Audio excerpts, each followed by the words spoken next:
On today's episode, we'll talk about the role of the still photographer, buying your first camera with hush money, F1, Babylon, and of course, screwing up your first day on General Hospital because you lied about understanding the equipment. Just a little bit of business before we start. There may be a curse word here or there in this episode, so please listen responsibly.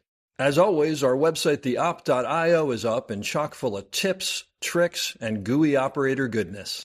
Make sure to check out The Breakdown, where the best operators in the biz explain shots they have done, The Musings, where we discuss everything from quick tips to larger concepts of storytelling, the answers, the images, and so much more. I may or I may not take a break or two during this episode, but I promise that none of them will be longer than 22 seconds. Finally, if you are enjoying the podcast, please follow us, write a review, share us with your parents, and talk us up around the water cooler with your friends. So grab a beverage, sit back, and enjoy the op. Thanks for listening. Lock it up, nice and quiet, and let's roll. Victor 30 Echo, take 2. Hey, Mark. Hey, Mark. And camera set. And action. Hello and welcome back to the Op Podcast, the podcast where we talk about operating and the art of visual storytelling. I am Dave Comides, your host, and coming to you yet again over the internet with a friend and a still photographer who we haven't had a still photographer on the podcast before, so I'm sort of excited about that. Scott Garfield, who is just phenomenal, and I've been lucky enough to work with. Couple, but not by any means all of his numerous movies that he's worked on. Nuremberg, F1 the movie, Babylon, Top Gun Maverick, Stronger, which we worked on, Furious 7, The Muppets, because you have to say The Muppets if someone works on The Muppets. And actually, I noted a movie called Smothered that I worked a couple days on, and I don't remember seeing him, so maybe we weren't on the same days. Probably not. Oh, my God. No, that was a long time ago, right? Yes. 2018, he won the Publicis Award for Excellence in Still Photography, which is sort of a career accomplishment situation. And also from the Publicis Award, the campaign for Top Gun he won for. So a really excellent visual creator and a good guy who has really good facial hair. Scott Garfield, thanks for being on. Absolutely. It's the not so great facial structure. We all have to do what we have to do. How you doing, man? I'm great. How are you? I'm good. Super happy to do this. We've talked about doing this for quite a while. I know. I keep chasing you, but you keep working on all these things and you're never available, which is what happens to good people. So I want to start out with this because this may seem rudimentary, but what is your job? My job is a still photographer on movie sets and occasionally television as well. Actually, we did do some TV on Studio 60 and West Wing way back when. Wait, I did Studio 60 as well. So I know we were on that together at the same on the time. pilot. Were you there? Yeah. Okay, so there you go. Yeah. All right. Good time. But yeah, so my job is to essentially gather all of the assets needed for publicity, promotion, behind the scenes, posters, etc. for a film. So I'm usually embedded with the crew, although I have nothing whatsoever to do with the making of the film, except for occasionally like a film like Babylon, where there's a lot of vintage magazine covers and headshots and movie posters and things like that. Gotcha. I'm tasked with that as well. And then it's just, all of the behind the scenes and pictures of directors, actors, producers, department heads, so that when the movie is released, there's articles written about the hair and makeup people or the location manager or the director, and they get to see them at work. So who are you working for, the publicist then? That's one thing I've never understood. Who do you work for? No, the publicist is sort of like we don't work for either way for each other. Basically, we work together as our own little small department to try and gather all this stuff. Okay. They're great at helping facilitate finding the people if I need to do a photo shoot, or reminding me who I've missed or who I haven't missed, or we have this person coming to set today and might want to get photos of them with our actor, director, producer, whatever. So I kind of work in conjunction with the publicists, and I get my jobs. When I first started, it was mostly through the studio because I didn't have any relationships with filmmakers. So then I started getting my jobs. As you develop relationships, you hope to develop with filmmakers. Now it's also basically directors, actors, producers are the ones that have, I guess you could say, the juice that say that they want me to be on set. And then most of the time, well, in my case, all the time, then the studio will just say fine. Okay. Or I can call a studio and say, I've worked with these people before. I see you have a movie coming up with them. I'd like to be considered. And usually that's how that goes. Gotcha. So let me ask you this. When you're on a movie, you read the script. Do you have an idea? Do you start thinking ahead of time of what the poster shot might be? Like, do you have that golden shot that you're trying to get? Or Never. Only because a movie set is such a like constantly changing organic thing. And that's the thing that's so funny is a lot of times the studio will send me, if it's a big movie like a Top Gun or a Formula One, I will get a thick book of concepts that they have built saying, we would love this, this, or this. And 90% of the time, it's not achievable because one, no one knows what is going to be shot, how it's going to be shot, where it's going to be shot.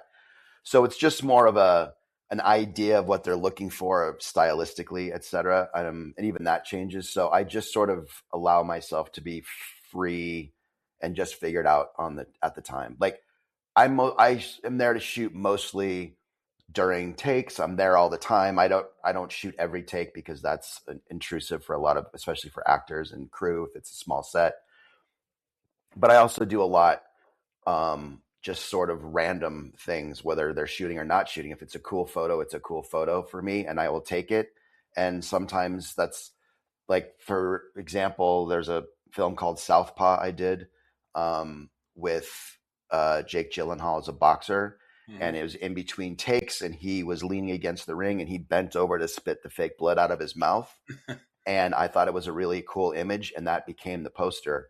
And they took the blood out and then replaced it sort of in that blood color with the title Southpaw as it was coming out of his mouth. Oh, cool. That's very cool. Now, when another question I had, and then I want to ask you how you got into this because I don't want to get too ahead of myself, but when you take something like that or other times, are there times where you're taking an image and you're like, this could totally be the poster? Yes, for sure. And then sometimes I'm like, this is going to be the greatest poster ever. And that image never is made a part of anything and it's never seen again. And that happened a lot on Top Gun. And this happened on several other films where I'm like, oh, this is going to be, and once in a while they use a photo that's my favorite photo. There was one from Formula One that got a lot of play. And I was thankful for that because that was my favorite photo. And it took me a long time to try and figure out how to shoot cars at 200 miles an hour. Yeah.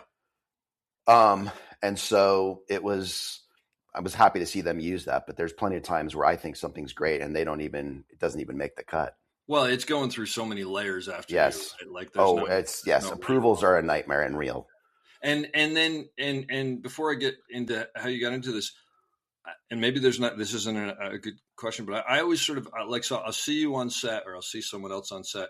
And I can't always tell now anymore when you're taking a picture anymore because there's like nothing happening physically or whatever from outside of the box. But I mean, how many pictures do you take on an average day? How many do you turn in? On the most I've ever turned in was on Formula One, but that was one. They wanted to do a book, which little small plug is getting released this next week. Oh, cool. But there is, so I didn't know, like when the producer, Jerry Bruckheimer, just said, hey, we want to do a book. So shoot everything. So I turned in 140,000 images over that movie. It was also, it was 2 years or whatever. It was 18 months of shooting. And we went to 10 Grand Prix races and they wanted stuff behind the scenes. They wanted stuff of what happens at a Grand Prix and the crowds and the paddocks. And so we had a huge cast and casts have approval. It's just, it adds up quickly. But I've done other films where I don't turn in more than 20,000 or 18 but it sounds like a lot, but the process that they go through, like you said earlier about approvals and, most actors of any note, their deal is killing at least 50% of the photos of themselves. And then they can kill 25 or 30% of ones of them with someone else in the cast. or then the other cast has that same kill. So it narrows down quickly when you get that involved with that. I never even thought about that. I mean, it makes perfect sense that would be part of the rules. But so if you're turning in 140,000 photos, that doesn't mean that's all you took, because there's a lot that never even get turned in that you nix on your own, right? If I don't nix it in the camera, they get it, because I just don't. I don't usually go home at night. Like, I mean, there are a lot of people that do, but I try and sort of be budgetary on the way I shoot throughout the day. And then if I know, like, I'll shoot through a sequence and then I'll go back on my camera and delete what I think is garbage to best of that I can tell on the back of the camera. And then after that, I just leave it and they do it on their own. Oh, so you are doing some editing, but it's real time almost. It's real. It is totally real time. And also, you know, there's also, like, sometimes if you do a sequence of shots and they may want to the studio may take 2 different shots and build one out of them because one actor's head looks better than the other actor's head, or it just becomes a big mess. But it also requires a lot more material to do that, because when you have kills and whatnot, then it makes posters and makes all kinds of other things incredibly difficult. I hadn't even thought about that. Well, backing up, how'd you get into all this? How'd you get into the film industry? And I went to film school at Emerson College in Boston. I went to school my first year. I went to University of Kansas for a year, and I absolutely detested everything about being in Kansas and being at a school that was full of fraternities and in a tiny, tiny little town that existed only by and for the college. And to be frank, I was stoned that entire year, and my grades absolutely showed that. My parents yanked me out. I came to school at home for a year and was a caterer, and then went to a counselor who kind of helped me figure out what my direction was. And it turned out to be more on the creative side of things. And then I went to film school, and then I didn't know that my job that I have now existed when I was in film school. Wow. And so I didn't find that out until I was a PA on an office PA on a film called Mother's Boys with Jamie Lee Curtis. And I had gone and seen the lady that was the still photographer. I had to deliver something to her on set, film or something. And I would ask her about it. And I just was so sort of into that idea, even though I had never really done photography at that point. And then I found my way into other different jobs, like throughout when I was first moved to Los Angeles when I was in my early 20s. And then I worked for a really famous celebrity couple that will remain unnamed, but it was disastrous and epic at the same time. And I will say that at the end of my time with them, I got a little extra money from them for some other issues. And I took that money. Wait, but you worked for them as a runner, as like an assistant, I basically spent my days with my best friend from college, which was the greatest thing ever. Okay. We just would get sent on errands basically every day, from picking up food to picking. I gotcha. Okay, going to stores. Yeah. Needed. So I'm going to go out on a limb and say basically you were given hush money, and you did. I was sort of hush money, yes, pretty much, but it was enough for me at the time. Like it was like, as much as an fun experience as it was also pretty, heavy, and I just kind of was disillusioned with LA at that moment. This is LA or this is Boston? No, this was LA. This was after so this was in 1994. Okay. Gotcha. I moved to LA in 1992. And when you came out of Emerson, did you have a thought of what you might want to do, or were you just still sort of like, I don't know? No clue. And Dave, to tell you, my very first job in LA was being a PA and a driver to pick up the actors for the live action Amazing Live Sea Monkeys Saturday morning TV show. That's great. That Howie Mandel was producing at the time. And he was actually an Emerson grad as well, I think. Wow. But anyway, so I took my hush money, and I had a roommate who was another roommate from college who was living in New York at the time. Mm-hmm. And he wasn't sure what he was doing. So we just randomly decided to go to India I think we were there for 3 months to just cruise around and get out of our respective little spots. And I had bought, with some of that money, 2 cameras that I knew nothing whatsoever about, because I thought I wanted to take photos in India. So I bought 2 cameras and One of the cameras was a medium format Mamiya 7, which has a permanently affixed lens. And then I bought I bought expensive cameras that I didn't know how to use.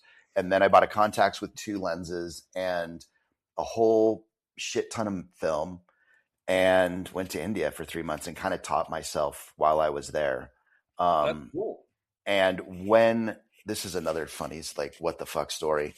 When I was 3/4 of the way through my trip, I guess, maybe, and I had shot all of this film, both medium format and regular 35 film.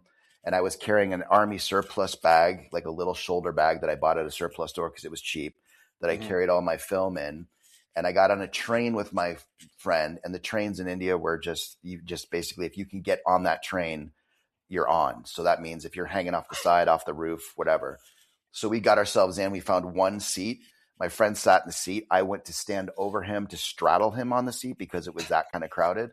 And I put my bag up on a hanger on the luggage rack. And in the time it took me to stand on that seat, the bag had been snatched with all of my exposed film from like the majority of my trip, which obviously I never saw again, which was devastating. And then I managed to keep safe the last quarter of it, and was kind of surprised that I had gotten what I'd gotten, and showed some other people, and a friend I was working then. I came back and was working at Warner Brothers Animation as an assistant to an executive.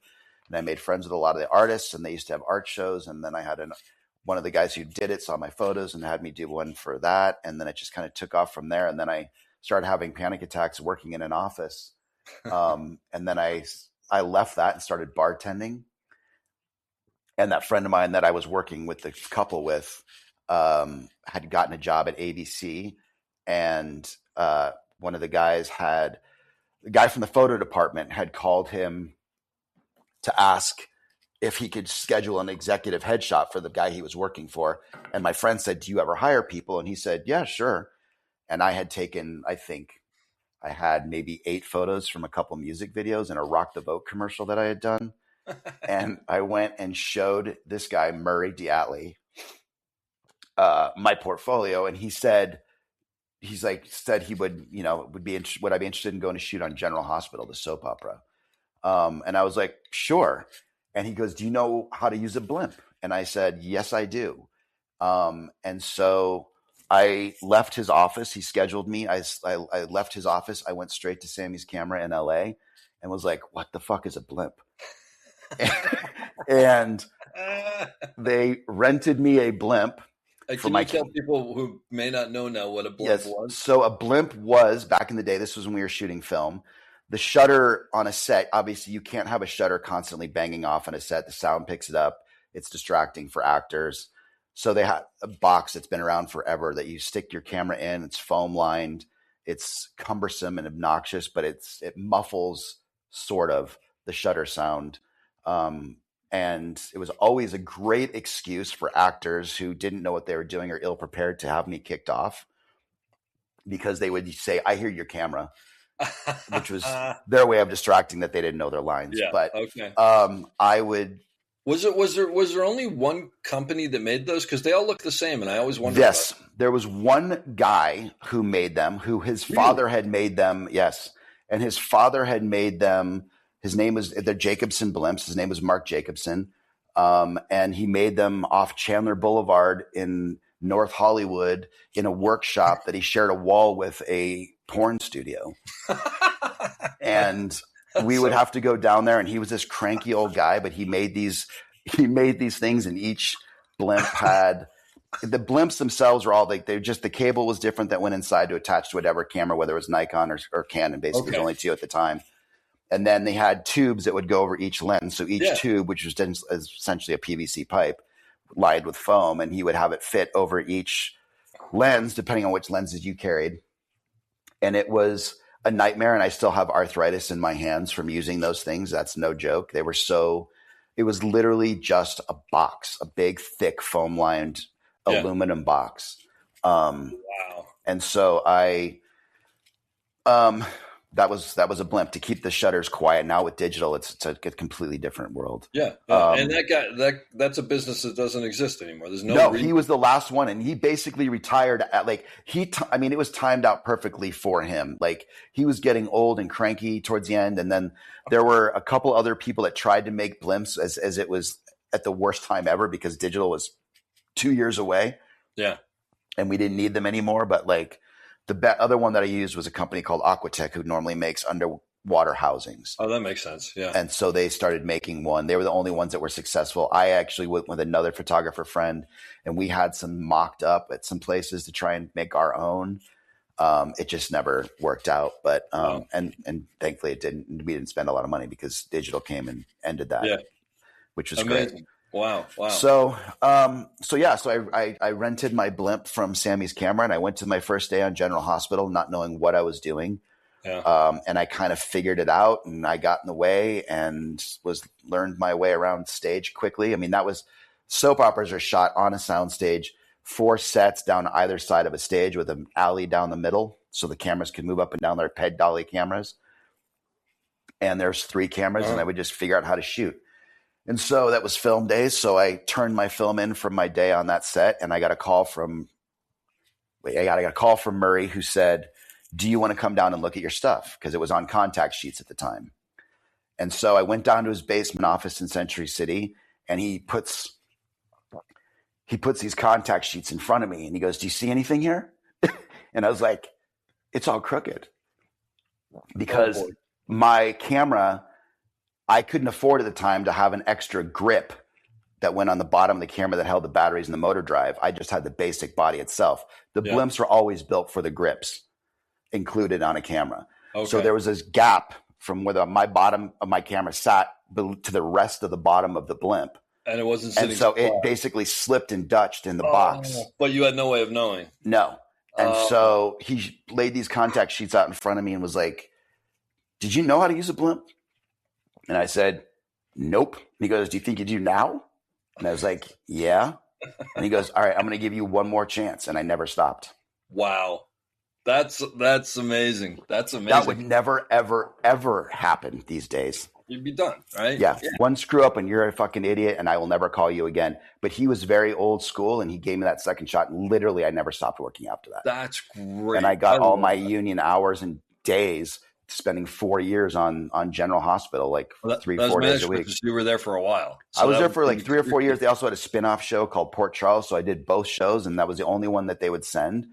And that was, I would do probably, they do 1 full hour episode every single day, which is amazing. To anyone who understands production, that is mind boggling. Yeah. So, so I had to fulfill a lot of stuff, all those soap opera digest magazines, all that kind of stuff. So wow. I did all of that for 4 years to get my days to get into the union. And then the people at ABC at the time, as soon as I got my union card, it was also kind of almost simultaneously, maybe a year or 2 later when digital came around, but they started sending me to shows, and I fucked those up bad too for a million different reasons. One of the best lessons I ever learned when I walked onto one of my first times as a union set, and it was like a real TV show, no longer just like a 3-walled set and all that. It was an actual on location day with the actor Bill Fickner, who I hated so much after this day, but then I actually worked with him later on and I liked him. But it was my first day on the set, and they used to send us with they would just say, "We want these certain scenes covered. Like, you show up, we only want you there 8 hours a day." The crew may have been there from 6 a.m., but I would show up at 11 a.m. because that was with scenes where they thought they would take place. And I went into the set. It was I think it was my first union day on a set. And I walked in, and they were blocking a scene because they'd already started. And I think the show itself had already been shooting for 3 months or something at the point. And so everyone knew each other. I was a complete unknown walking in the middle of the day. And I walked into the set, and they were blocking, and they were about to start doing a rehearsal. And Bill said, Hey, who are you? And I just said, "Oh, I'm here to do stills." He goes, "Oh, cool. Can you do me a favor, man? Can you just move a little bit to your left?" So I moved, and he goes, "Can you just a little bit more?" Yeah, just a little bit more. And he moved me right out of the set. Oh my God. Wow. And I was like, "Oh, okay." Wow. And Okay. so I messaged that I just, one, walked in the middle of them trying to rehearse, and two, I hadn't introduced myself to anybody. And so, yeah, that was a So very, you're saying the fatal mistake that you made was just walking in and starting to do I your just like job. walked in. Yeah. Like I didn't pay attention to what was going on. I just was like nervous, and I was like, I got to get going. Yeah, yeah, And that's just, you don't do that on a film set. I mean, our yeah, job as a photographer is to, if you're doing it right, no one does know you're there, or they don't care that you're there, or because we're not part of the process of making a film. So if I'm not there, the film's still getting made. Everyone's job is still getting done. So yeah. that's a lesson you have to learn, is to just know your place. There's a lot of people that don't understand that concept, but Mm-hmm. I learned that day one. So Yeah. I'll tell you I mean, I very rarely am aware of the still photographers on the sets that I'm on, thankfully, which means I'm working with good people, or maybe most I'm of the working. time, yes. I mean, you're lucky someone hasn't like been in your path while you're using the Steadicam. But that is Well, a there has been that, but there was one show, and I will not say what it was or who it yeah, was, but I remember this was when digital first came out, and the eyepieces were really crappy. So I was looking at a monitor as opposed to the yeah. eyepiece. And I remember his hand kept on coming in with his digital camera, and it would come literally almost in front of my face. And I remember turning around and going, "Dude, like, uh, Can I have some really?" And he space? goes, Yeah. "Well, that's where the good frame is." I'm like, "I understand that, but first of all, maybe talk to me and we can figure something out." I mean, And also, that's why I am in this frame, because yeah, I'm making exactly. the That's movie. why I'm here. And, Yeah. and if you go, I need that shot. It's like, great. Well, then let's figure it out. But like, it would literally sort of just move up in front of my face, and of course, then it takes my. Yes. I'm not paying attention anymore, and yeah, he was interesting. But and I remember that was the only time. I think that's the only time I've ever had that where. I think that he felt like his job was more important than mine, and I'm not saying Yeah. my job is more important than But his. it is. Oh, well, it is in the moment potentially, but at the end of the day, we all have to do our thing. So it's Yeah. like, how do I do my thing and you do your thing? And And most crews have that mentality, but there are yeah, people that will destroy that in a crew.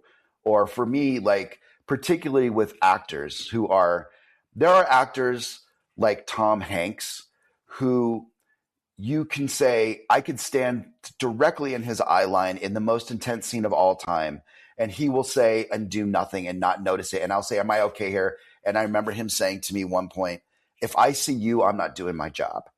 wow, that's great. That's great. But that right there, you can tell is someone who goes, nope, you got to do your job. I got to do my job. I have to figure out how to do my job in a way that you can do your job because it's all important. Yeah. And there are other actors whose the world is their eye line, and they're yelling at boom operators, they're yelling at focus pullers, they're yelling at the actual camera operators, they're having blacks put up in front of directors and producers so no one can, like it's a completely different thing, but you have to be able to navigate both personalities with the same vibe and attitude. And well, it seems like the Tom Hanks of the world, you don't have to navigate at all because you want to be professional, but you don't really have to worry about it. So, not giving any names, of course. You get a movie at your point in the game where you go, oh, this movie is with this person. I either have worked with them before and they're problematic, or I've heard. What's your game? How do you do that? What do you do? It depends on the level of issue. I've never, and I've said this to someone the other day, like I've been very lucky in the fact that I don't know which came first, but like the day I had with Bill Fichtner on my first day, like I had most of those days. I spent a good 6 years doing network television, and I found that network television, and again, it might have been like my naivete or the way I worked or how I was still learning, that those actors were exceptionally more difficult than traditional film actors have ever been for me. And I don't know if that's because I was trained, and then by the time I started shooting features, I was far better at navigating those personalities. But I have never really I've had like famously difficult people like I tend to do well with. And I think maybe it was because my time in television working with actors who were just, I don't know, man, like they felt to me like, not all obviously, but there were a lot that they felt like they felt like they thought they got screwed and that they should be doing better than what they were doing, that they were worthy of better than what the show was that they were on. I mean, I worked on a show that was where the title Night was in the title, and the main actor was having tantrums that we were working at night. And I'm like, it was in the title, dude. Why did you take the job? Title. That's really funny. That's really funny. Oh man. It's just navigating personalities, but I've never had like a lot of difficult people on films. Like you and I have done a film together where the lead actor is known for being very hard, but I also did 5 films with that person and got along great. But I learned the process. I learned what I could get away with and what I couldn't get away with really quickly. And then I just carried on and it just worked. And I've sort of become like I get calls for those movies a lot for people that are more difficult for that reason. Yeah, because they know that you're going to go in there and navigate and try and get what I can without disturbing them. Like if someone tells me they don't want me shooting, I don't shoot. I'm not somebody that's going to like go hide around a corner and poke my long lens around because it's just, people do that out of being scared or ego or whatever it is. I just like, if you tell me not to shoot, I'm not shooting. Yeah.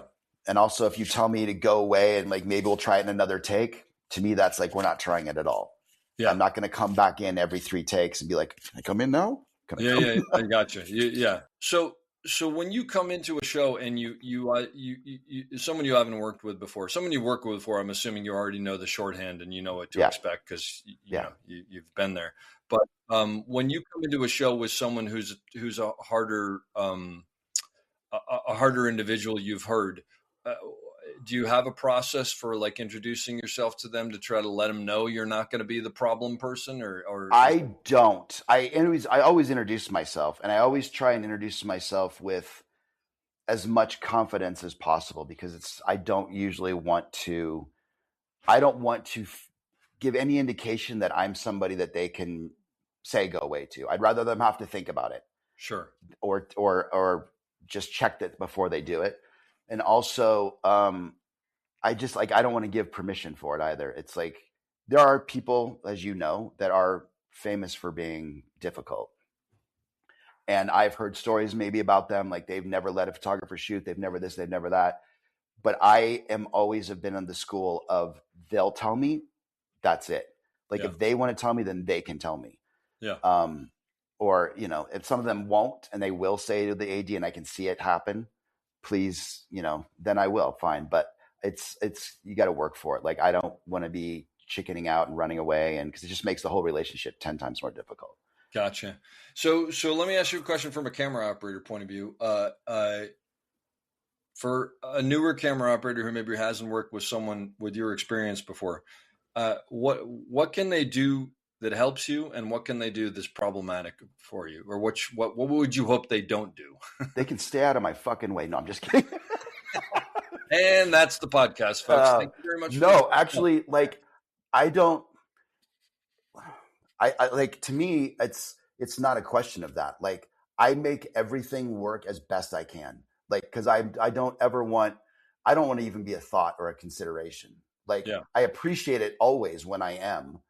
Like there are plenty of operators, yourself and obviously included in a lot, who will say, actually for an operator, I don't, because they have a very specific task.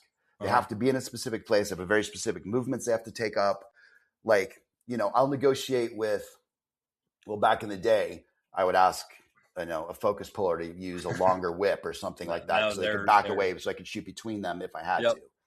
But I also try and find my own shots. It's like, I'm not always, I don't feel like I need to be next to the camera all the time anyway. So that just alleviates that problem most of the time. Sure. I negotiate with a dolly grip, and it's usually if they're just sitting there and if their hand is like resting on the post, they'll be like, hey dude, can I just, or can we move this seat post to the other side of the dolly or something like that. But that's the furthest I will go. Usually it's up to me to make it work, not them. Gotcha. All right. Well, that's interesting and appreciated. Cause I always feel like, I'll sort of look where the still photographer is. And if I'm in the way and I don't have to be, I'll always go, you want me to move out of the way? Yeah. I mean, like sometimes like you guys will, like I've had operators that'll switch to the dumb side or whatever to operate if they can. to get if one there's take or whatever. yeah, Yeah. if they're, if it's an action scene, you're doing whips, like it just depends on what's happening. Like, if they lean back, it's all appreciated, but none expected. Yeah. No, that's a good way to put it. What's the toughest part of your job? Um, there's a few things. I mean, I guess the toughest part is the fact that you have, and a lot of people on set don't understand this. Like even people I've worked with for years, like, will ask me the same questions you've asked me. Like, how often do you shoot? How many pictures do you shoot? Like, and they don't really understand. Like, I mean, if I had a nickel for every time I've heard on set, you've got the best job on set, dude. It's so easy. It's all lit for you. It's this, it's that. And I'm like, God, you're such a fucking idiot. Like, it is and it isn't. So, yeah, is it easy in the fact that, like, this whole crew has lit this entire set and the production designers built the set? Yeah, same for you. Like, sure, a good production point. designer built the set for, like, the DP and the gaffer lighting it. Like, it's all the same. Like, but also for me, it is that there's a lot of pressure when you have an F1 that has a $300 million budget. Like, you better show up with materials that make it a marketable film, because as like Tom Cruise is incredibly obsessed, particularly with still photography, because I think he came up at a different time as well, but also just understands that the value of what you have to have a good, like, the first thing anyone ever sees of a movie is a photo, period. Yeah, well, it's part Always. of the machine, right? And Yeah. he knows the machine. Yeah. Yes. So whether it's like, now you go on Instagram and they're like, first images from the set of this movie, or here's the first poster. Like, the imagery, the still imagery is almost always the very first thing anyone sees of a movie. So if it sucks, then no one's interested. There was a story I did actually on Southpaw that was a very funny of those things, which had shot this particular photo of Jake Gyllenhaal, and he had gotten himself in insane shape. And he just lived the part. And I got this really, which I thought was incredibly strong photo of him. And they wanted a first look photo, which was gone away a little bit now. Now they let paparazzi do it. What's a first look photo? It's just that. It's like, so to tease that a film's being like just started production, or it just, a lot of times they'll try and do photos of actors, especially if it's a costume kind of thing or a period thing, where they want to release something before, like, they're like, oh, this is a whatever, and this is Brad Pitt in this certain look that no one's ever seen him in this look before, and okay, we have to go on location next week. We should release something so that the paparazzi don't plague us on set to try and get that first photo of Brad with shaved head or whatever.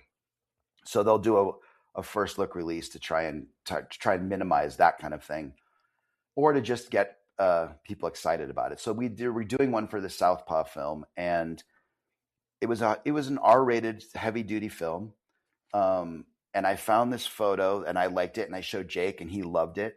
And so we went to, at the time, the guy that was on the set of this, like, there was a studio production executive on set who, at the time, we were like, we want to do this photo as a first look, like the publicist, the studio, everyone was all in on it. It wasn't like it was just Jake and I, like, hey, show.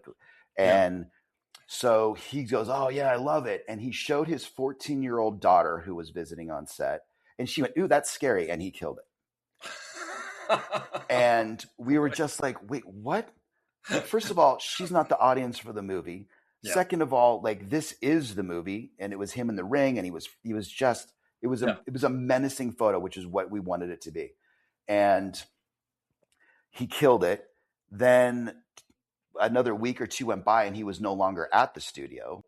And we then we went and ran it again, and it was a really talked about photo. A lot of people were like, it was all about his body, and it was all about how crazy it looked, and it worked. And it was, again, like, almost killed by a 14-year-old girl who wasn't the audience for the film to begin with.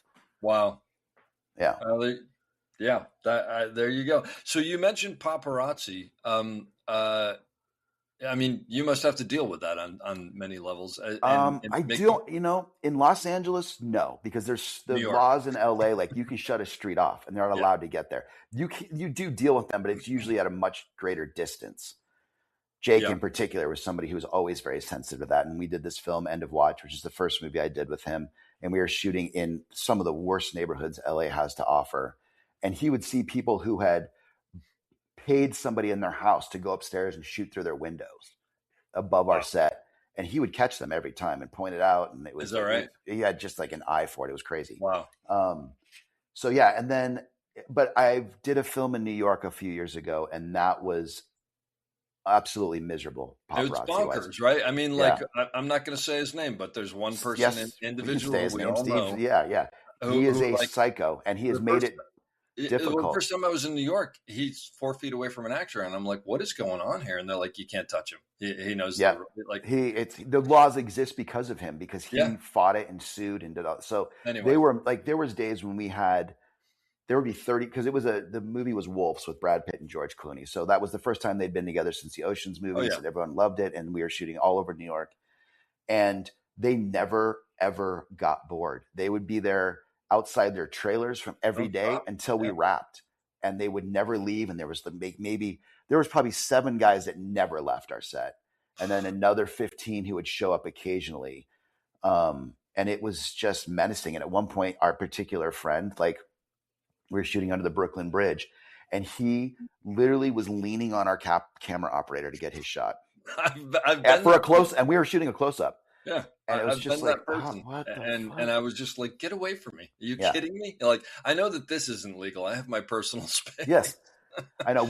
I used to get really upset about it, because I'm like, I'm the one in charge of getting the first photo. Well, that's why I asked it. I mean, I know you're not that way, but it does have to be frustrating. And the other part of it that I thought was, and maybe it's not the case, but some of these actors may, like in New York situation, I would think that they're like, look, I just had my picture taken 12,000 times, and now you're in here. Like, it has on some level. It has bled over to me a couple times like that. And like that part, it does affect me, and it does piss me off, because it's like, I'm supposed to be here, but yes, I'm another camera. Or, I've had people, I can't remember, but I was on the set somewhere, there was paparazzi everywhere, and I was on a long lens because it was called for that kind of a shot, and I was further away. It was an action thing.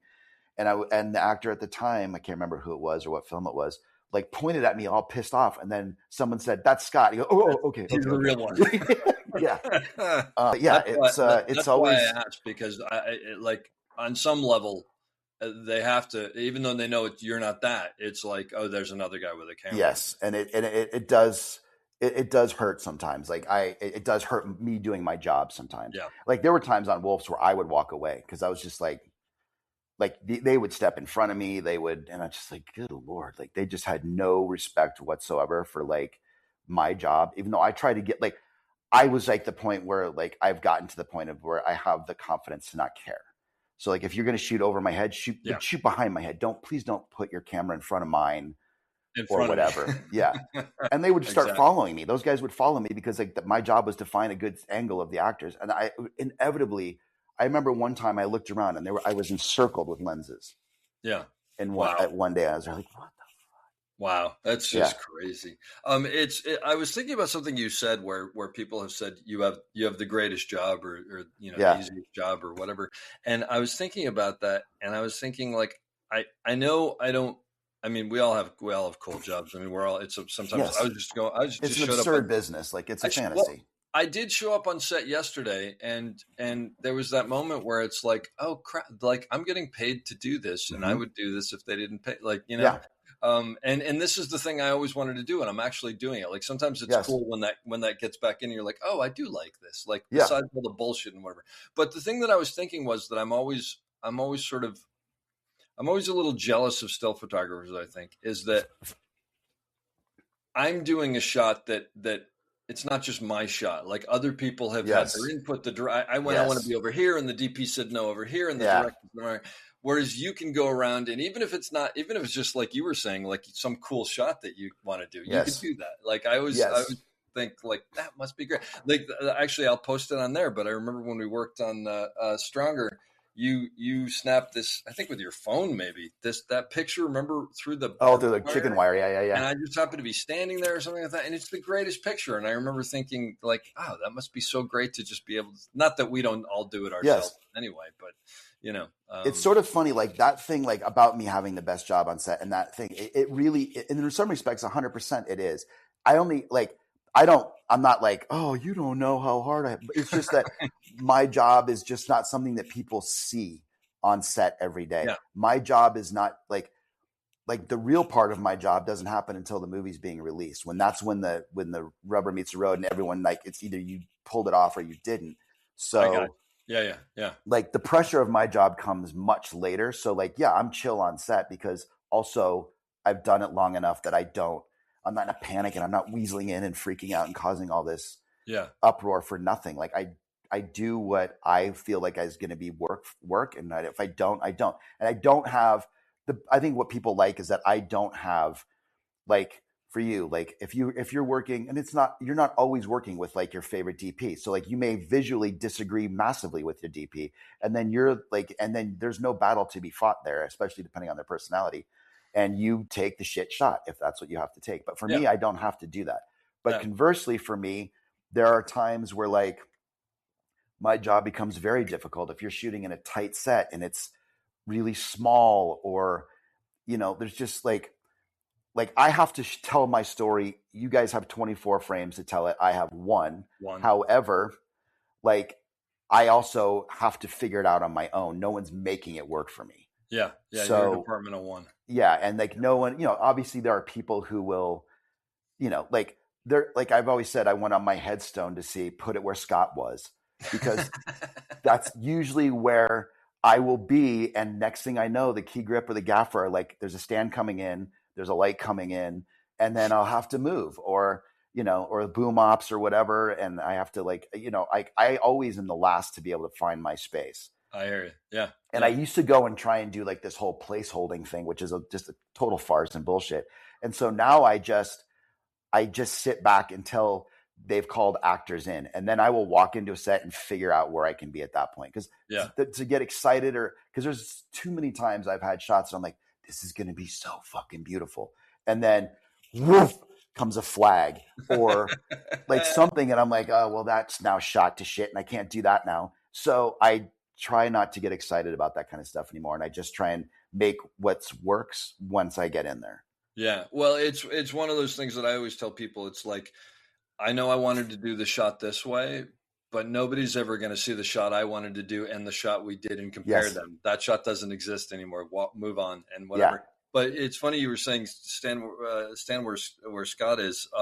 I did years ago. I did a documentary in Haiti, and we were following Paul Farmer, who ran Partners in Health, and there was an AP photographer and an AP reporter. Obviously, we're doing a story on him as well.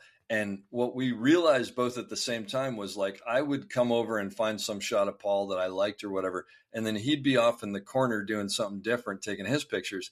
And we would invariably like notice each other and realize that we would slowly come to the other one thinking like, oh, there must be something better over there. Yeah.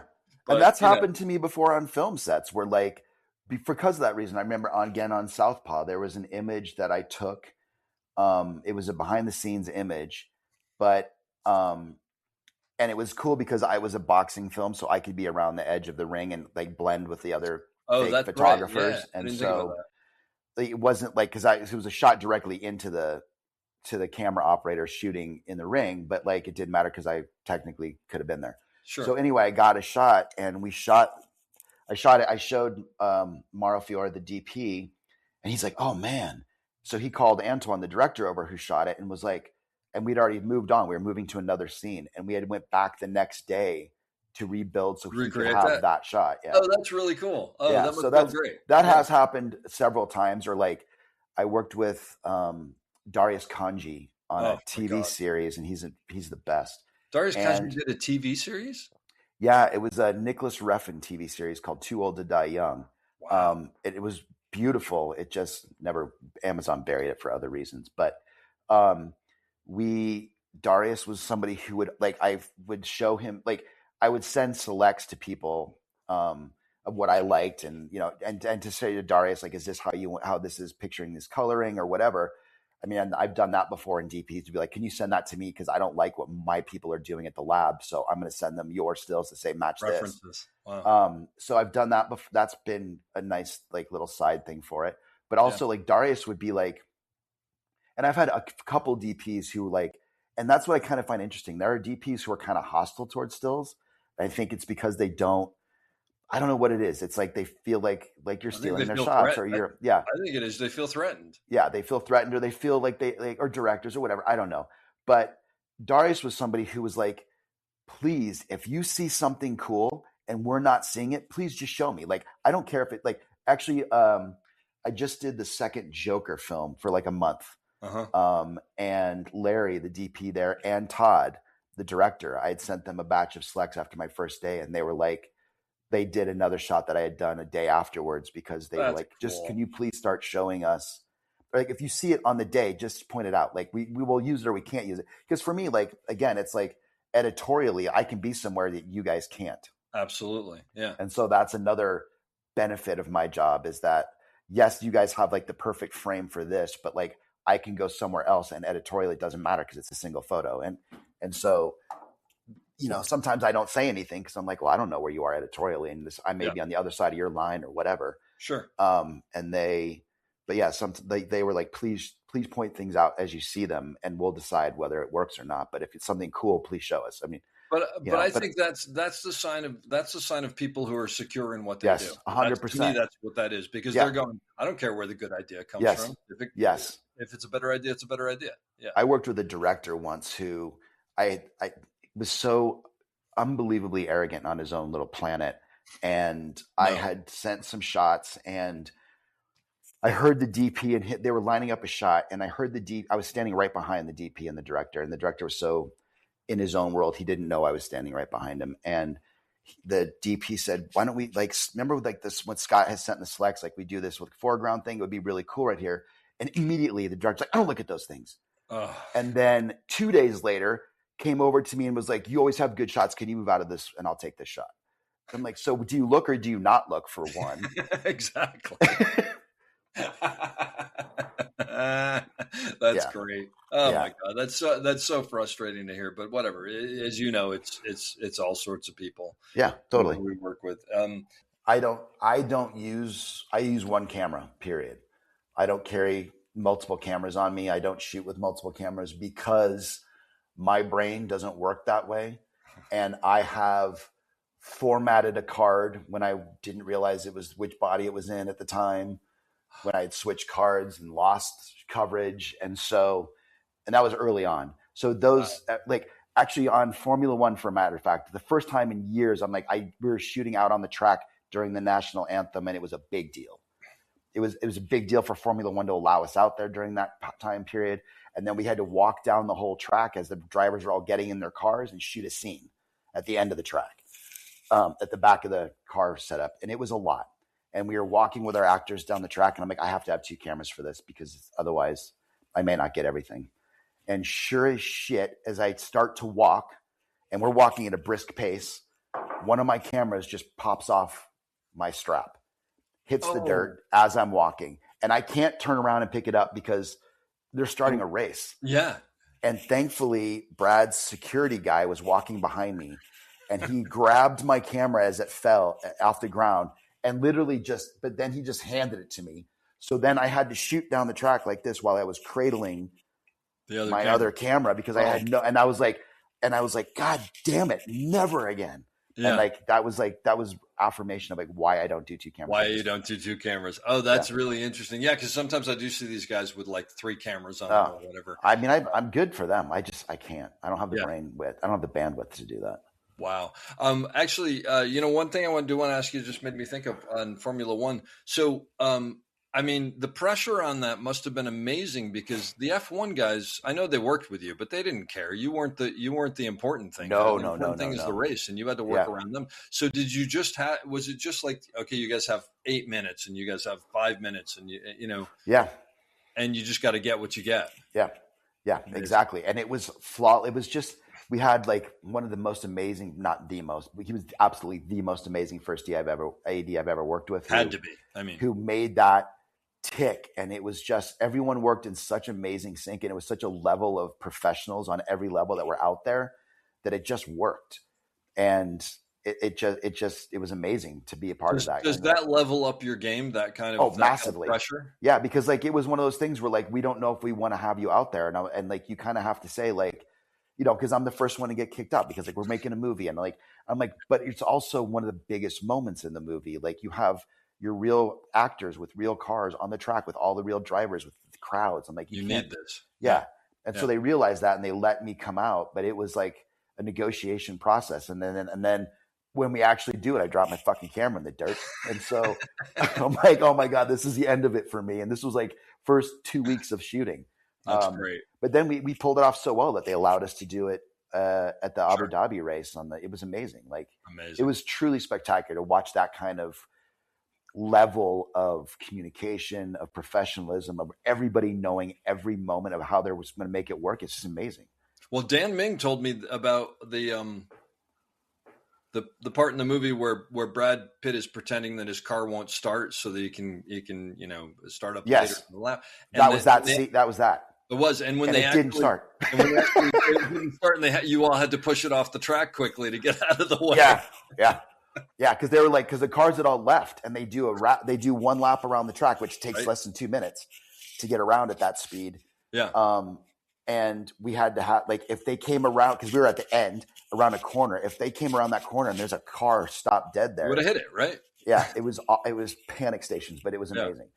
I mean, you know, like when Top Gun, we lived on an aircraft carrier for 10 days out at sea with the Navy working it. So it was really cool. Wow. And so, I mean, are you guys like hot bunking like they do and everything? Oh, yeah. Oh, my God. Yeah. It was a nightmare. Like 50 grown ass men, like who've never done that, like sleeping in coffins. And like, I had a panic attack one night. Like, I'm like, I have, like, as we were about to leave to sea, nothing. And I was like, I'm going to get off. I sat there and I was like, we're leaving port in a little bit. I have 5 minutes to decide if I can handle this for 2 weeks, sleeping in this bunk, or if I have to get off the boat. I was having and as I'm sitting there, our aerial DP, who was in the bunk like below me but across from me, I see him roll out and walk around. And the next morning, we were like leaving, and we had left the port at that point. We didn't leave the boat, and he was like, "I had a fucking panic attack last night in that bed." And I was like, "I know, because I was in the middle of mine watching you get out of bed." But like, wow, that's one of those, like, this wasn't in the brochure. Yes. And then Chris Harhoff actually sent me video of getting catapulted in the plane, obviously getting catapulted off the deck. Did that? Yeah. No, because here's the funny thing about that. So I drew the straw for whatever reason when we were finally leaving the boat. Because Chris did that during pre-production. They had a crew out there. So they got caught. That's called a COD, where they launch it off the plane. Yeah. So as we were getting everyone to leave that day, I ended up going with this is a funny story. I ended up going with our first AD, Joe, the director, Tommy Harper, our line producer, and this guy Pops, who was the current chief head of the Top Gun school for the Navy. Oh, geez. Okay. And we went in a Black Hawk to leave the helicopter, to leave the ship. Yeah. And so I went with them in the Black Hawk. It was like an hour flight. We were an hour out to sea on it by helicopter to get to the shores of San Diego.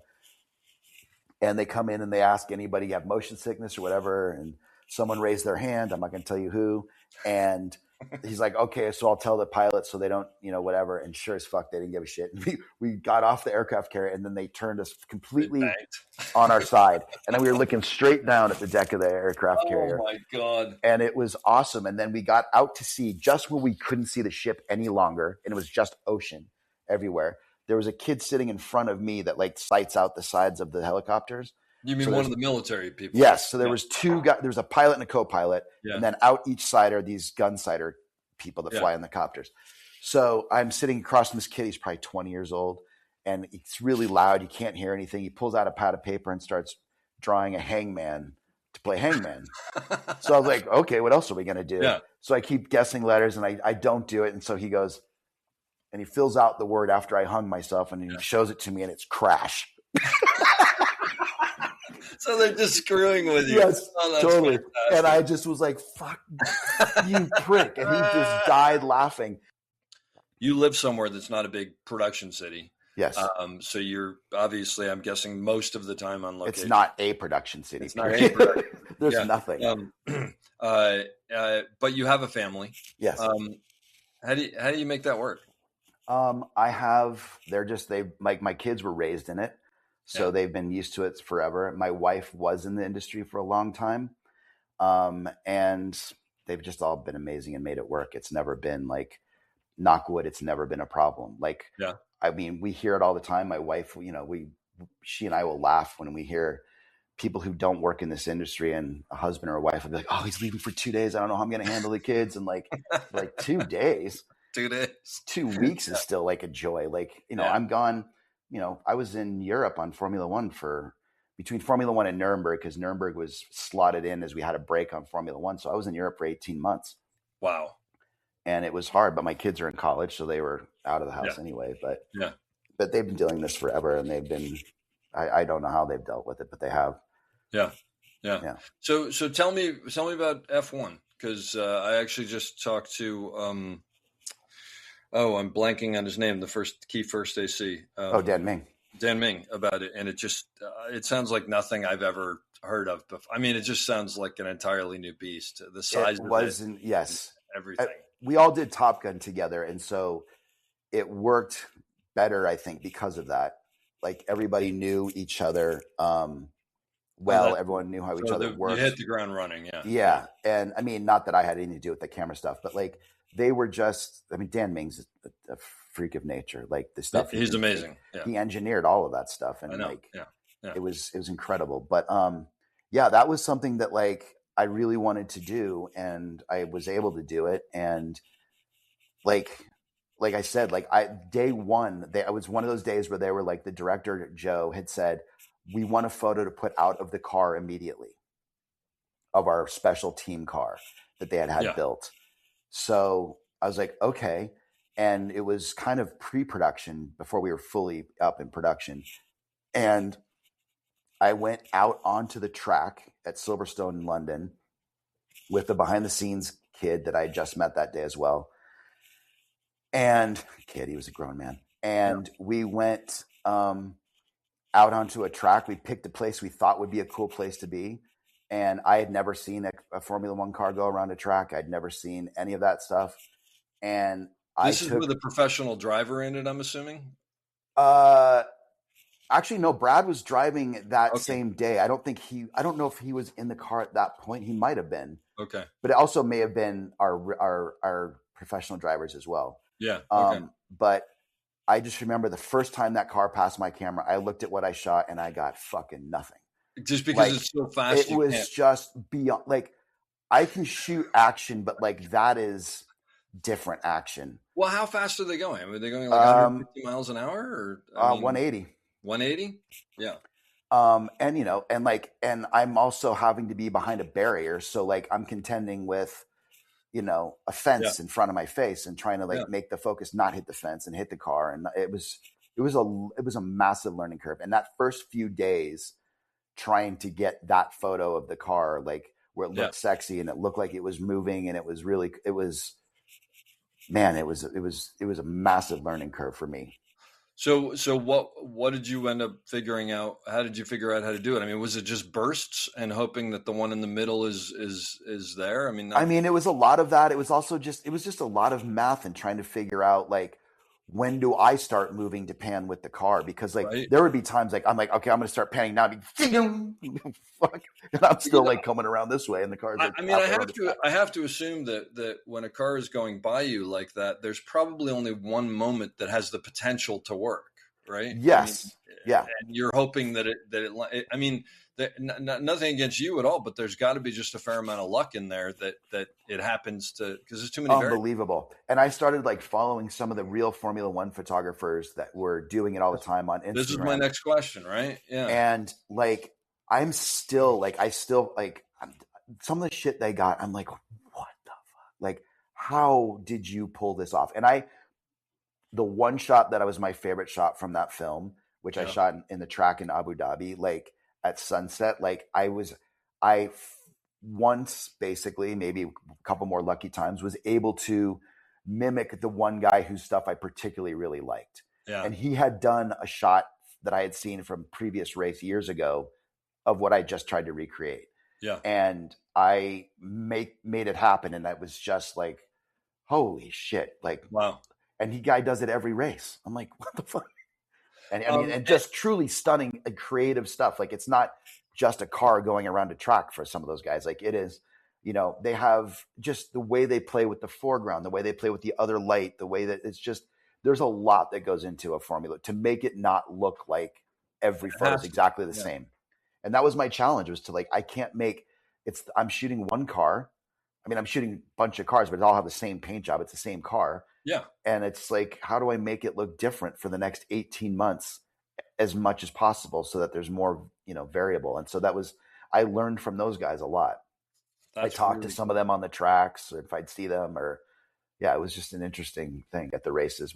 I would chat. And so at a certain point, I'm guessing they could give you tips of like, well, we do this, we do this, we do this. But then after that, I would imagine a lot of it is just that learned instinct from so many years of doing it, which you probably have in your own level of taking, pictures of movie stars, right? That they wouldn't have. There's just this inherent. No, exactly. It was a massive learning curve, but yes, like, that's a kind of movie. Like, there's some movies you're like, like, there's like, I was talking to a guy yesterday who's trying to do this job, and he's just starting out, and like a movie like an F1 for someone like that, it just would be overwhelming. It's just too much. No, but, it's too much for me, and I've been doing it for a long time. And like, I mean, there are times when I walk on sets and I'm just like, what the fuck am I going to do?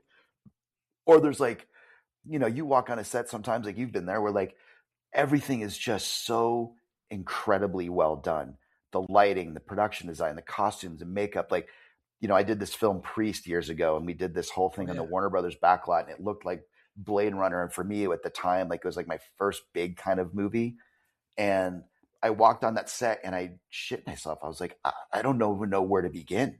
I don't belong here. No, it wasn't that. I just was like, how do I, if there's just so much, how do I cover it and make it look, it was just crazy. And I just kind of like, that happens all the time still. So, I walk in, I'm like, wow, how do I do it? So what do you do in that situation? I just start. What do you do to not let that overwhelm you and shut you down? Right. I just start.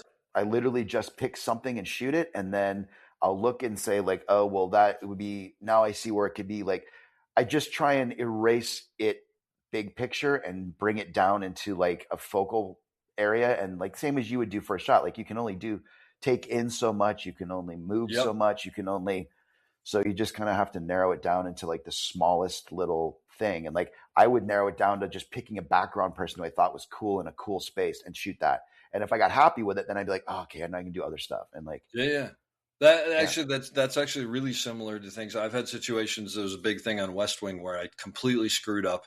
And as I was walking backwards to one, I just started focusing on details that were actually completely not important, but it was just to push all that other stuff out of my mind and go, no, this is important. This is important. Because I think if you let that seep in, it just overwhelms you, right? It takes it's way too much. Yeah.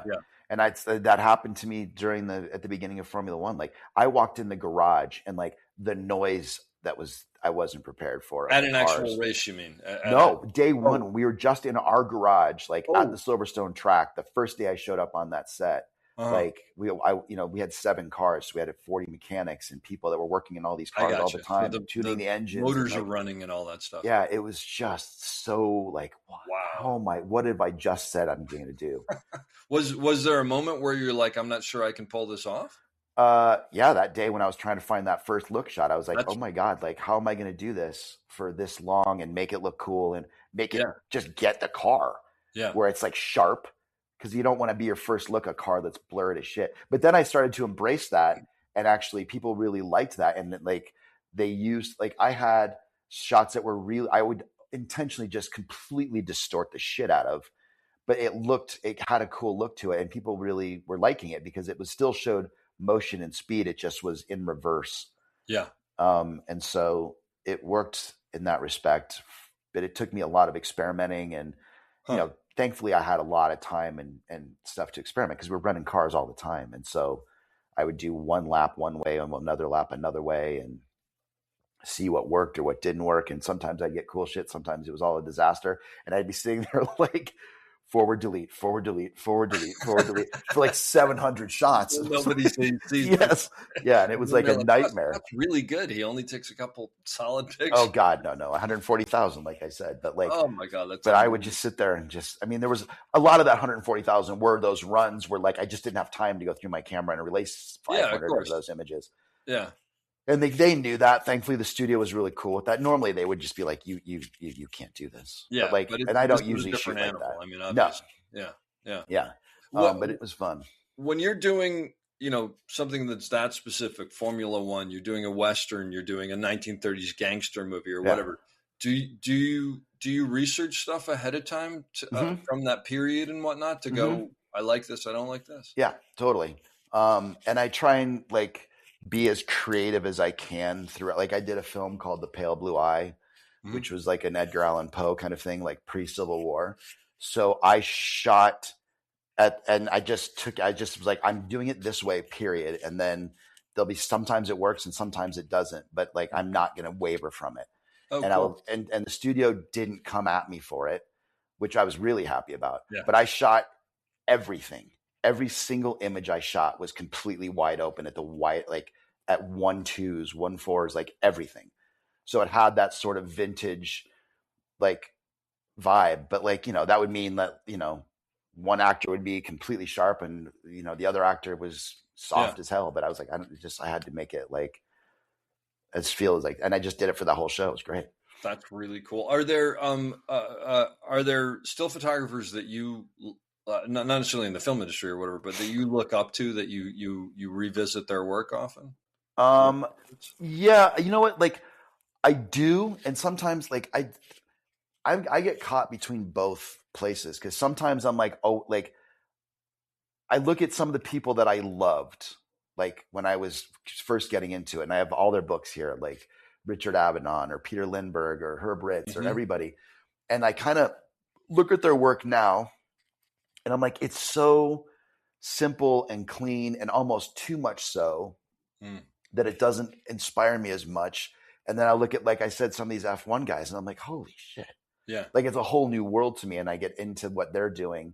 But then I also find myself like every project is so completely different. So I may go back and look at some of those books depending on what the project is. If it's like a very graphic kind of simple thing, I'll go back to those older people and re-look at their style and their stuff and the way they do that. Or if it's, like I always try and do something that's like, if I'm doing a sports film, like I don't want it to look like a Sports Illustrated. Not that those guys are amazing photographers, but like it's a fake world that we're living in. So I'm trying to make it look a little bit more, if I can, like a more creative feel to it, a little bit more like not elevated because it's not elevated. It's a little bit more surreal or just not as clean and simple as like a traditional sports photo would be, if I can. Yeah. I mean, and all those guys are amazing. Like they all do the same thing. They do creative, beautiful stuff. But like, if you're just doing a photo as an AP press person, you just need to show the player doing whatever they're doing. It doesn't need to be creative. It just is it's a recording. Yeah. And I just don't want to do that on a film because a film's a fantasy world and I try not to make it feel like that unless it particularly calls for it. If I'm trying to recreate, of course, a prop photo or something for a news article, then obviously I have to do that. But is there a genre that you haven't worked in that you'd like to? A musical. Oh, okay. Would be fun depending on what one it would be. Yeah. I remember doing the Muppets, like that we had a big musical scene at the end on Hollywood Boulevard with like hundreds of people in the Muppets. And like, it was so cool. That's great. And like trying to capture all of those moves and the dancing and everything in sync, like that's a whole other challenge too. Like, can you get that photo where like every leg is in the same spot or every arm is in the same spot? Like that's a challenge, and I love that kind of stuff. That's amazing. I wouldn't have thought about that, but that's fantastic. Was the Muppets fun to work on? I always love talking about the Muppets. Extraordinary. Like I learned so much about everything there, and like that was another challenge, like to make them feel like they're in a world and they're not puppets, and you're cutting out the heads and hands of puppeteers. Like you can't have that stuff there. Sure. And like, but then I have photos that are great, like of like when we were doing a scene where they're all there and like they all use these little monitors that puppeteers do to look at the camera to see how they're moving, and they're all lined up. It was just so cool to see. Amazing. And I used to have to do, like, obviously for a movie like that, we had a shit ton of guests that would come to set, celebrity guests or studio guests or kids, and they'd want to have their photos done with the Muppets. And there was a woman who would sit behind me and help me talk the Muppets' eyes at the very specific spot into my lens, because even like a gnat's ass hair off and it's a puppet. Yeah, it was like super cool. So like I would learn to talk it like up, down, to your left, to your right, and then like stop there because they're alive or they're not. Yeah. Oh, yeah, wow. I never would have thought about that. That's really cool. That's very cool. I want to ask you one specific question that I had on my list, which is crew members taking pictures on sets. There's I mean, look, it's a ship that's gone because it just happens, right? But 100%. But like, what's your take on that? My take is do what you're going to do. Your photos aren't going to fuck with my job. I'm not a cop. And I don't really want to, it's a quick way to make enemies with the very people you don't want to be enemies with. Yeah. And there are people who are more respectful of it than others, knowing that that's affecting whatever. Yeah. But I try, sometimes it pisses me off, but because there's other things. When it really pisses me off is if you're on a set and you're a particularly difficult actor or whatever, your relationship with that person as an operator is vastly different than mine will ever be. Yep. Because they're not there for me. They're there for what you're doing. So your relationship, the way you guys talk and how it works always works better. But for me, I don't have that, and I don't try and have that because it just creates a different thing. Yeah. So when they pull their phones out, particularly operators, when they pull their phones out and they're doing cool photos of the actors on set, it kind of pisses me off because I'm like, if I was doing the exact same thing right now with this particular person, they would probably be pissed because I'm shooting them. But for whatever reason, for you, it's fine. And that double standard, it's not necessarily the operator's fault, except that they're, it's just, it annoys me. That's the only time it annoys me. When we were on Top Gun or when you're on Formula One, how can you ask somebody who's living the same incredible once in a lifetime experience to pocket your fucking phone and no memories for you? Yep. I don't want to be that guy. Yeah. I mean, I just, when we were on Top Gun, there was a scene where the jet flies over Ed Harris's head. It was a Blue Angel jet, but it became and they skinned it as another plane as an experimental plane. And that thing was flying maybe 100 feet over our heads at Mach 3 or something like that, whatever the speed was. It was insane. And I remember I was shooting that scene and I looked up and it was just a sea. We were all pushed up against the camera truck. I think it was going to fly over. Yeah. And it was just a line of cell phones in both directions. I'm sure. Yeah. And I was like, why? I'm not going to say anything. Put your phones down. It's just, exactly. It's just that's an ego thing that I think that causes people to get pissy about that. Like I said, for me with the operators in particular, or it's mostly operators because they're the ones that have the closest relationships with actors on a set, aside from a director. Yeah. And so when they are exploiting that relationship to get cool photos that I know they're then going to put out, on their Instagram accounts or whatever, one, they're not held to accountability the way I am, and ownership is the way I am.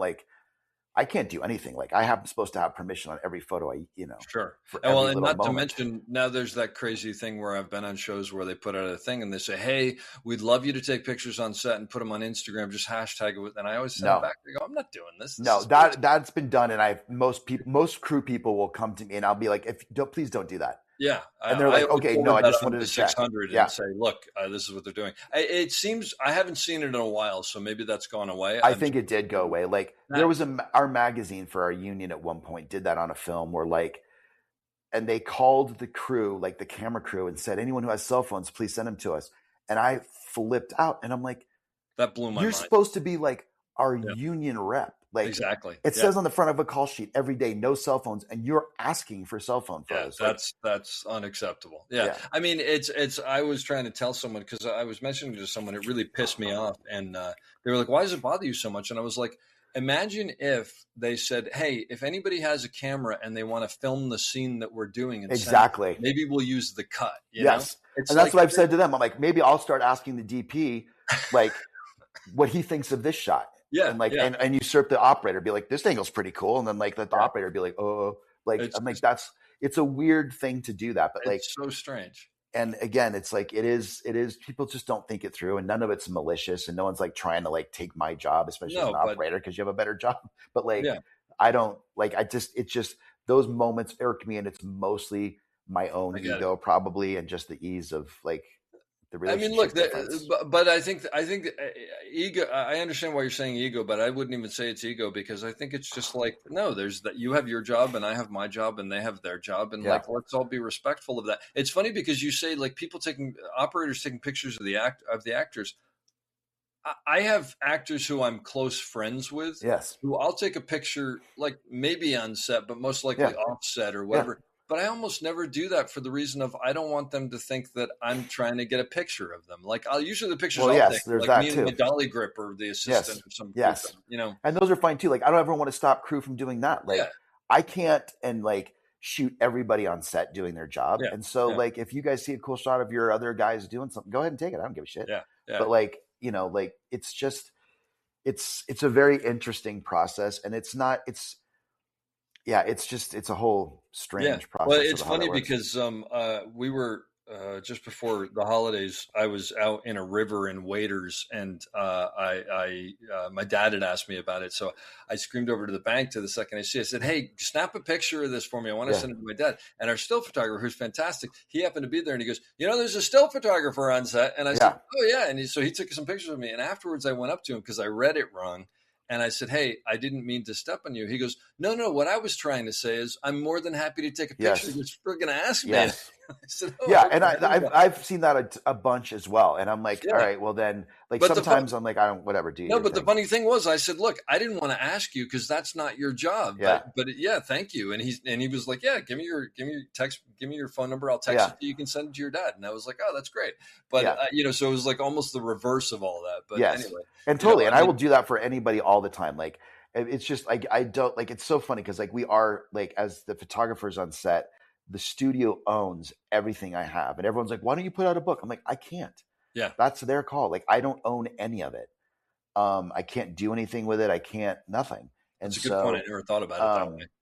And so like, but then there are things that happen where like, like somebody's whatever relative comes to set, takes photos and they can hang them in a gallery. Yeah. Yeah. The same shit that I'm doing. I'm like, that's a good point. I never thought about that. Yeah. And that makes perfect sense. Oh, is there, maybe you've already hit on this, but is there something that you wish that all the crew members knew about your job and what you do and whatever? Or, I mean, is that what we've already talked about here? I think it's kind of what we've already talked about, which is like, like the pressure of like, it may not look like pressure when I'm there. Yeah. But it is in the fact that like, if I don't get it, like, there's like, people talk, that's the thing I think that most crew members, and they don't really understand, and nor should they for that reason. But like, you always hear about like the budget of a movie. So if a movie is a $300 million budget, you can bet your ass the studio is spending another $300 million to market it. Yeah. So if you look at it that way, like I'm servicing everything that's being created for $300 million is majority of what it is that I'm trying to pull off here. And if I don't pull it off, it's fucked for everybody. Yeah. It's just, it makes it difficult. And so, and I've seen it on the other side too. Like, I'm like, well, why isn't this a cool poster? But like, I've had to help studios with posters for other reasons before. And I suddenly see like how many iterations there are to even get to what works. Yep. And you're like, yeah, it's just shocking. Like, I mean, how many versions show up that are done for months before they land on like one? Are you involved in any way in any of that process, or once you pass I've them only on, are was you pretty involved much? like once, really hard, really intensely, and it was an actor situation, and so I had to help do a lot of that stuff for months of giving notes and all that kind of Yeah, stuff on posters, and I had a lot of fun doing it. And it was funny because I was only supposed to give notes on one particular piece of the product, but I would find out I would just start giving notes on my whole idea of the thing, yeah, and a lot of times it, they were like, oh, okay, and then they would make those changes, and it was kind of cool to be a part of that, and sure. to see them have like, oh yeah, we didn't even notice that, or that's a yeah, and then they would do it, and then sometimes I was like, well, and I would have to say like, just so we're clear, this is just me saying this, like, please don't think that I am I'm like, not demanding this. no, I'm not like, I mean, like, I am just, this is what I Yeah. thought of, and they'd be like, no, it's fine, it's fine. Sure. So, Well, they obviously value. I want to ask you about Babylon, just because yeah. Babylon seems like it would just be you'd be a kid in a candy store with those It kind was of sets insane. and that kind of like old Hollywood feel and Artistically, all that probably one of my favorite movies I've ever done. stuff. Yeah. I mean, just for it what just was seems like you available. probably couldn't look anywhere without finding something interesting to shoot. Right? No, that was one of those where like, particularly like the opening party scene. Yeah. Where like I was telling this story yesterday. So when they built that scene, and I knew we were shooting it, it was 5 days to shoot that scene at the LA Theater downtown, and I was like, it was like I knew it was going to be debaucherous and sexualized and super crazy. And so usually, as a photographer and like, that's a sensitive thing. Like, I'm not welcome in sex scenes most of the time. Mm-hmm. Occasionally I've talked my way in if actors trust me, and I do it tastefully, which I always try and do that. Like, I'm not interested in seeing, tits and ass and all the rest of that stuff. It's just more about the sensuality of the scene. But like that one, I was just like, I'm never going to get, there's just too much happening, and they're just going to cut me out. So I went and built for myself. I built like a little black box studio on the stage and did portraits of like all of those dancers and background people. And then, cool. it grew into the cast, because I was like, I'm going to be here for 5 days sitting doing nothing, because I'm going to be banned from the party. Yeah. And in the end, I wasn't banned from the party. So then I ended up making double work for myself for those 5 days, because I was shooting the party, and then every time they would yell cut, there would be like 15 dancers or background people like, can we go do photos? And so then I would have to run to the little studio, and everyone would come in and do portraits. And like, it was awesome. Like, it was so much fun. What a great idea, though. And that was just something you came up with on your own? Yeah, because I was like, maybe these would be cool for posters, and maybe this would be cool for something, because I have nothing else to do. Like, at the time, I thought I was going to be banned. That's so great. Oh, yeah. That's so great. And they were all like, they didn't give a shit. The dancers, like, everyone did everything. And then it got to the point where it bled over where like Damien Chazelle's wife, Olivia, who was a producer, and she was also an actress in it. She was like, had seen some of them, because they'd brought friends in of theirs that were part of the crowd and whatever. And I did photos. And then suddenly, like, I had Damien in a chicken suit coming in to do a photo shoot at the box. And then all the cast came, and it was great. We had like a lot of fun. Oh, that's a blast. That seems, when I saw that you had done that, I was just, I mean, as a camera operator, that must have just been a complete blast as well. It's just it was insane. Kid in the candy store. Yeah, it was amazing. And that was a cool one, because I could be in a million places and no one would ever see me. And like, I could blend into the mass of the party of that one.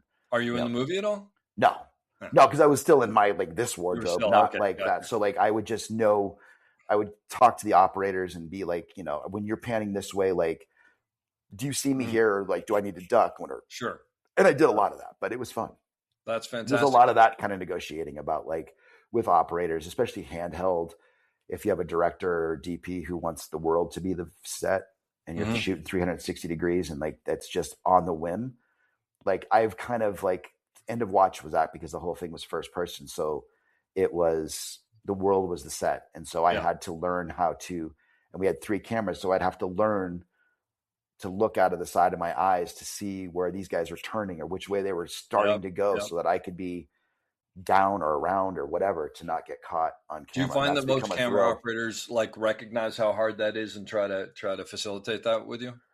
Yeah, most of the time, but they're also trying to just get their shot. So like I've been on shows where like we will rehearse it 15 times, and then as soon as they yell rolling, the dude is doing something completely different, and I'm like, what? And so I have to be prepared for that. And so I just did that recently where we did that on a massive event, and we were in the middle of the event shooting. So like the entire crowd's watching this whole thing, and it's like we get one shot at it. We rehearsed it 100 times before we did it. And then the event comes and the operator went rogue and everyone was just like, what the fuck? And so you just had to like feel it out. Cause you're like, if I end up on camera, I end up on camera and everyone's going to be pissed at me and not going to care that the operator went rogue because I had to always be my head on a swivel and my eyes look in every direction, including my camera, and like just feel if someone was coming at me or going to be coming my way or whatever. And panning my way, and I just have to drop or duck or run. That's where the 30 years of experience comes in. Like everything's 100%. Yes. That's and you can't replace that with anything else. No. That's the thing that I think that people don't quite understand is like, and they don't have to because it's not their job. Like they don't have to think that I have to be out of the way or watch everything everyone else is doing because it's like they're all in sync together. Like you and your focus, like you guys are communicating on your radios and like I always love, that's my favorite thing on set. I always make jokes about this because I'm never on a radio. I never know what the fuck is going on. And I'll be having a conversation with somebody about just my day or whatever's going on. And their face just goes blank and then they walk away. Because someone's in their ear saying, you got to do this. And like, I just get so used to being ditched, like mid conversation. Been there. Does it change your personal life of taking pictures? Like, do you not take pictures because that's what you do all the time? It's so funny when I do it in my personal life, and it's not so. I sometimes I feel like I'm like I've been living a lie because when I do it in my personal life, I'm like suddenly I'm like devoid of any sort of creativity or like I'm like, really? This is like terrible. Like who the fuck is hiring me? Like why am I like? But maybe that's where you can let your guard down and you don't have to like impress anybody. So you're like, and whatever. So like I mean I definitely am not. I do shoot a lot like with my family or stuff like that, but like I'm not somebody that has a camera on me 24/7. Like I have it on me 14 hours a day at work, and then I don't usually have it on me after. I have my phone, which I use for stuff. But then there's times when I try and do something when I think, oh, that's really cool. And then I pull out my stupid phone, and anyone who thinks that the phone is going to be the new savior is wrong. Cause I'm like, I mean, as a matter of fact, we did that on Formula One. Like I put a phone on a car because I did GoPro work on that. I put GoPros on cars trying to get stuff. And we got really cool stuff from that. But I put a phone on there and it was just not able to handle it. Just the sensors are different. But what I mean, because of the rattling and because of because at 200 miles an hour, like I guess I was talking to Claudio, the DP, about it because he came over and I had bought this whole cage and gotten Apple to get me this whole thing because they're like, we want to try what you're doing with the GoPro with the phone. I was like, okay, so I bought this whole setup and I had our rigging guys rigging on the car, and Claudio comes over and he like looking at all the camera position. He's like, what's that? And I'm like, it's an iPhone. I'm just gonna give it a shot. And he goes, good luck. He's like, we were going to try and do that for a long time. He's like, there's a floating sensor, there's all this shit. And I'm like, well, I know, but I'm just doing it because they've asked. So did Apple want to do it so that if it will look good, they could say this was shot on an Apple? Yeah, exactly. Like as part of their advertising. Yes, of course. And it just the sensor couldn't handle it. Was it just like all blurry basically? Or it was insane. But they actually liked it, and I think they like. There is a photo I took. I don't actually. That might have been a GoPro photo. But they used, but it was, it was, that they have in the book. That's like a double page spread. That's just complete vibration madness, and the flames coming out of the back of the car, but you never know what's going to be cool. Yeah. Right? Like what stuff is like, exactly. Those fuck ups can be really cool. Yeah, absolutely. Well, Scott, this has been really fantastic. I appreciate you. And actually, like, I've learned a lot from this because I don't really get to sit down and talk with you guys very much because you're always doing your thing. And hopefully we work on something again soon. But I hope so. You only work on big things, and my career is basically over. But so not true. All of our careers are over. No, hopefully we'll get to do it again. Do you remember me from Studio 60? Yeah. Were you only on the pilot, or were you on the show too? I was on the pilot for the full time, and then maybe I did. I mean, it didn't last but 3 episodes or something, right? No, it lasted 22. Oh, it did. Yeah. Oh, then no, then I only did like the first episode. Because I directed later on, and I don't think you were. Okay. No, definitely not. I don't remember you being there, but that's because it was a mayhem. That show was it was crazy. Yeah, show. And then I think you were on West Wing long after I was there. So, yeah. But anyway, hopefully we'll do it again. But I thank you so much for this. It's always a pleasure to talk to you. I'll leave you with the question that I leave everybody with, which is advice for someone getting into the business today on how to succeed, and or a lesson you now know that you wish you knew when you were starting out. Always introduce yourself, and certainly know your place, in the hierarchy of the set. You are not making the product. You are there to work within the realms of what everyone else is doing, and know your place for sure. Because if you don't, it'll be a short-lived career. I hope you enjoyed that as much as I did. We'll be back soon with another great episode. Don't forget to check us out on theop.io for all sorts of information on operating and storytelling. So thanks for listening, and have a great day.